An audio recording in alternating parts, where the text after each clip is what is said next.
I don't want to do it, but we've got to get Brexit done. And what I'm offering the country now is the chance really to move this thing over the line. Parliament refused finally to give approval on for us to come out on October the 31st, which was a great disappointment. But if we vote for the Conservatives now, vote for this government, we have the guarantee that we have an oven-ready deal, ready to go as soon as Parliament comes back on December the 13th. We can get it done, we can end the uncertainty, and then we can get on with all the things that I think the people of this country really want to focus on. So get on with our programme of investing in the NHS, the biggest investment in recent memory, in 40 new hospitals, cutting GP waiting times, get on with spending more in every primary school, every secondary school in our country, lifting up funding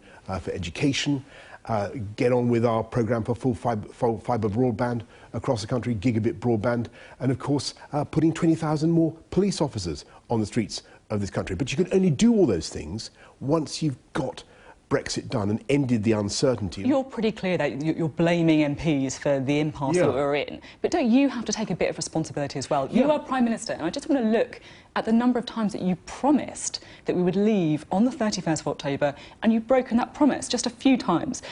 Just to use a couple of examples. On the 25th of June, you said, we're getting ready to come out on the 31st of October. Come what may, do or die. You're right. The 5th of September, I'd rather be dead in a ditch than delay. The 16th of September, we're going to come out on the 31st of October. Why should people Sophie, trust anything that you say when you've broken your promise? Because look at what we said we'd do. Go back to where I was on the steps of Downing Street 300 days ago. And I promised that we'd put 20,000 more police officers on the streets. I promised we'd upgrade 20 hospitals. We're now doing 40. I'm just talking about the fundamental promise you made to leave on the 31st of October, and you broke that promise. A great new deal, which people said was impossible. Remember, they said we wouldn't reopen the withdrawal agreement. We wouldn't be able to get out of the thing that was keeping the UK back, and we did. Plus, we got Parliament to say it was a good deal, but then they refused to implement it. And actually, Sophie, there was bags of time between that vote to when they first said it was a good deal and when they could have got us out on October the 31st. As well. No, you can't just blame other people. No, I don't. I do. And I'm deeply, deeply disappointed. And I had to consider. Are you sorry? Yes, absolutely. I mean, you apologise to all those Conservative members who voted for you because they thought that you would take them out of the EU on the 31st of October? It's a matter of, it's a matter of deep regret. But what we need to do now is get on and do it. And the difference between this government and any other party is that only this government offers a deal that is ready to go and a way of delivering it immediately in the middle of December, if we're lucky enough to get a majority. Now, of course, it's a big if, and we'll be working very hard. But the reason why it's necessary to have an election is because I'm afraid otherwise, what was going to happen, Parliament was going to rope-a-dope us. They were going to say, OK, you know, we'll agree this, we'll agree that, but they weren't actually going to give final approval, not by New Year, not by January the 31st, and then we would have had to go for another extension. And the reason why it's so painful to have these extensions, it's not because of, you know, my promises or my ego or whatever, it's because the uncertainty that it means for the whole country. Businesses can't plan, families can't plan, people just don't know when Brexit is going to be done. And that's why I think that the offer from the Labour Party is so crazy and so debilitating, because what they're saying is, have another referendum. I just want to talk about what you're saying, and because people believed you when you said that you would take the UK out of the EU on the 31st of October.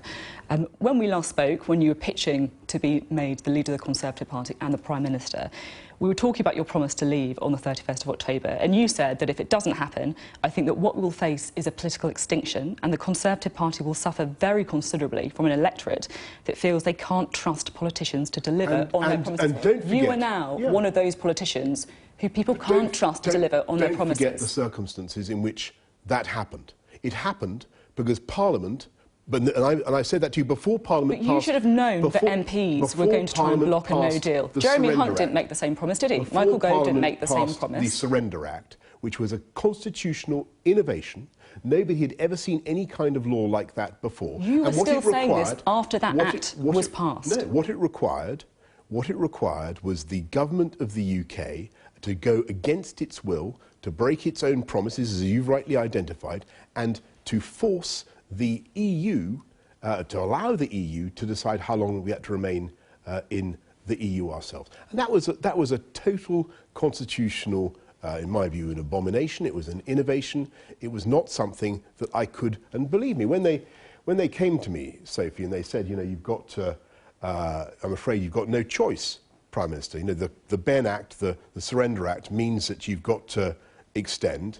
Of course, you know, first time I filed it vertically, the letter. I didn't want to do it. There's no way I wanted to do it, any more than I want to have an election now. We know that you didn't want to do it. The only way out of the EU now, the only way to get Brexit done, is to go with the deal that we've got. You say you want to get Brexit done, and this is why I'm a bit confused, because you could have got Brexit done. You negotiated a deal, you brought a deal back, MPs voted for it in principle, but then they voted... Then what did they do? They wanted voted more for time to... Sorry, let me finish. No. Well, please. They voted for more time to scrutinise it. Oh, yeah. And at that time, you washed your hands of it, you said, actually, I want an election. And I put it to you that some would think that actually you want an election where you can pitch Parliament against the people more than you actually want to get Brexit done. On the contrary, I love being Prime Minister. I would love not... I don't want an election at all. I want to get on with this job. I want to get on with doing all the things I believe in, I care about for this country. That's what I want to do. But I have to take a decision about whether or not it is sensible to continue with infinite delay. And what Parliament was going to do, I'm afraid, was keep us locked in the EU. And what they wanted to do was to keep embarrassing the government with infinite delay. Can I just finish the point? And if you stay in beyond January the 31st, which is what Parliament would have tried to achieve, you have to ask for another extension. And then I'm afraid the uncertainty for business and for families would just have continued. And that was why it was so essential to go for an election. We did have to campaign. I mean, the Labour didn't want an election at all. We had to campaign very hard to get one. That's the only way out of the EU and out of the trap that Parliament has constructed. Talking about infinite delay, the transition period lasts until the end of December 2020. It's not very long to negotiate a free trade deal with. That's a fair point. If you look at, for example, you know, the fact that EU-Canada trade deal took 7 years, the EU-Japan deal took 6 years. Yes, but you know if you're Prime Minister, can you rule out extending the transition period? Well, let me be... I think our viewers will know that unlike the EU-Canada deal or the EU-Korea deal or any other trade deal the EU has done, we start our negotiations in a state... We start our negotiations in a state of perfect alignment. We already have zero tariffs and zero quotas. We already have full regulatory and legislative alignment. So the negotiations, in principle, should be extremely simple. So no extension of the transition? I see no reason whatever why we should extend the transition period. But what you can do at the beginning, what you can do at the beginning, if you get the right Parliament, anything is possible. But what you can do from the beginning is, of course, you can begin negotiating not just with the EU but with countries around the world, and that's one of the great opportunities that we have next year. And so I ask you, do you want next year, 2020, could be a fantastic year for this country? Do you want it to be all about Brexit yet again, with another referendum on Brexit, a referendum on the breakup of the Union, a referendum on Scotland? Do you want it to be bogged, or do you want it to be about the UK taking its place, doing free trade deals around the world, advancing our agenda for uniting and levelling up the country about trade deals. with investment in the NHS, in education, infrastructure, technology, a fantastic programme for the country. Donald Trump told LBC this week that under your Brexit deal, we can't make a trade deal with the UK. Is the President right? I'm afraid I don't wish to cast any aspersions on the President of the United States, but in that respect, he is patently in error. Anybody who looks at our deal can see it is a great deal. And what it does is it allows us to take back control of our money, our borders and our laws, but also, but also it allows us to have full, unfettered control of our tariff schedules. I can tell we're in election mode. We're hitting all these messages. I'm just telling you, our tariff schedules in Geneva, and to do it as one united kingdom. And that is one of the great things about that deal. And I stress, that deal is ready to go. We've negotiated it. People said it wasn't possible, but there it is. What does Corbyn and the Labour Party want to do? They want to go back to Brussels and have 6 months of a new negotiation, then have a referendum with all the toxic trauma that involves, and then he wants to campaign against his own deal. What about what's going to happen? Nigel Farage? What's going to, listen, just let me invite you to speculate. What happens if they vote for, as it were, for Remain? The people say, well, it's 1-1. Then what? You have to have a third referendum? Or let me ask you, what happens if they vote, as it were, for Leave? For people in this country vote for Leave, what would Jeremy Corbyn do then? Resign? The whole thing is totally chaotic. It's unnecessary. Okay. What we need to do now, I know you're keen to talk about Jeremy Corbyn. Get Brexit over the line, and that's what we can do. I know you're keen to talk about Jeremy Corbyn, but I also want to ask you about Nigel Farage. He said that your deal isn't even Brexit. He said that if you don't ditch it, then he will stand Brexit Party candidates in every single seat at the election. You've ruled out a pact with Nigel Farage. Why? Is it because you think you don't need him, or because you just don't like him? I've ruled out a pact with everybody because I don't think that it's sensible to do that. We're proud of our beliefs. We're proud of our one nation conservatism. We know what we want to achieve. And all I can say respectfully to the leaders of all other parties is alas, the only likely consequence of voting for them rather than for us as conservatives is one nation conservative. The only consequence is that you're making it more likely that you will thereby get Jeremy Corbyn and the Labour Party and a sort of chaotic constellation of other parties domestic agenda. Let's talk about your domestic agenda. Nothing but dither and delay. How many new hospitals will a Conservative government build?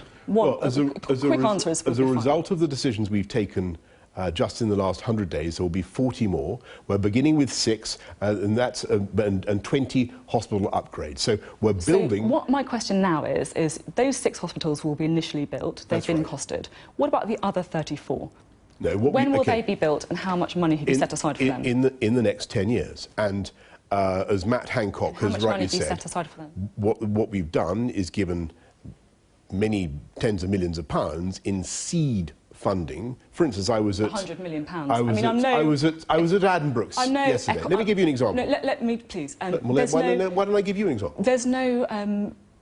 I'm no economist, but £100 million for 34 hospitals does not sound like it's enough money. So I just wonder why it is that people listening to this will think, if you're not going to build these hospitals for another decade until after the next election, if you haven't worked out how you're going to fund them, why not just announce 6 hospitals, not 40? It comes back to the question about whether people can trust you in the promises that you make. Well, look at what we're doing across the board. By the way, we have the biggest programme now of hospital refurbishment. So will your manifesto be fully costed? And yes, it certainly will. And I can tell you that you're asking a reasonable point about the hospital upgrades, but and I'm very proud of the 6. Those will get going immediately. They weren't on the stocks, they now are. But for instance, I was at Addenbrooks yesterday, which is an incredible cancer hospital, as you know, in Cambridge. We're giving them seed money to build a new hospital. They will have to get more money in, but we will help them, and it will be a fantastic thing for this country. We lead the world in that type of oncology. And I must admit, the most important in genomics, and the most important point is that investment, that long-term investment, we're talking about a £34 billion programme of investment in the NHS just now, to say nothing of what will come down the track, that is only possible, Sophie, if you have a dynamic market economy. And I know you don't want me to talk about Jeremy Corbyn and the Labour Party, but the risk is that if you go for Corbyn, you will have guys who will seriously trash our economy. We're running out of time. They will put up taxes. There is just one more question that I am very keen to ask you, because it's really important. They will wreck businesses, and they will embark on I'm afraid to say, a programme of huge wealth distribution, taxation and spending that will destroy businesses in this country. We're running out of time. We're speaking to Nicola Sturgeon this weekend. Yes. She has said that by the end of the year she will put a formal request in to ask permission from the UK government to hold another referendum on Scottish independence. Can you rule out granting that as Prime Minister? All I can say to Nicola and to others who, you know, and I've been asked this question every week in PMQs by our friends in the Scots Nats. Can you rule it out? What I will say is that I think having another referendum, I don't think people in this country think referendums are very wonderful for harmony.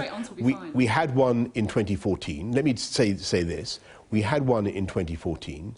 The British people, the people of Scotland, were told in 2014 that was a once-in-a-generation event, just as people were told, by the way, so that it was a once-in-a-generation event. Would you ever want it as Prime Minister? To have a referendum? No, I don't. I don't want to have one. But I don't see any reason to go back on that. Okay. On that assurance. And then just why should you? Why should you? And the same point can be made about the Brexit referendum. People were told this was it. This was, you know, clip after clip of people saying this is it. This is a once-in-a-generation thing. We'll never have this again. And now Jeremy Corbyn is saying he wants to renegotiate what was a fantastic deal that we have, and then have another referendum. Okay. And I think it's wrong for the country, wrong for the economy, and wrong for politics. Just finally, Prime Minister, at the last election campaign, which wasn't that long ago, Theresa May, one of the most memorable moments perhaps, was asked the naughtiest thing she's ever done, and she said it was running through a field of wheat. No, I'm not telling you the naughtiest thing I've ever done. Why not? Because I would improvise an answer, which I have not cleared with my handlers, and I would bitterly regret it. Is it naughtier than running through a field of wheat? I'm not going to make any comment about it. You know, I'm not going to extemporize some answer about the naughtiest thing I've ever done. But I wouldn't. By the way, I think running through a field of wheat. No, I'm not going to be critical of Theresa. Go on. What were you going to say? I know we're in election mode, but go for it. I'll tell you what. So if I make you this promise, if I can think of some answer about the naughtiest thing I've ever done that is both interesting and not terminally politically damaging, I will try and provide it for you the next time we meet. Okay, I'm going to hold you to that. Thank you. Thank you.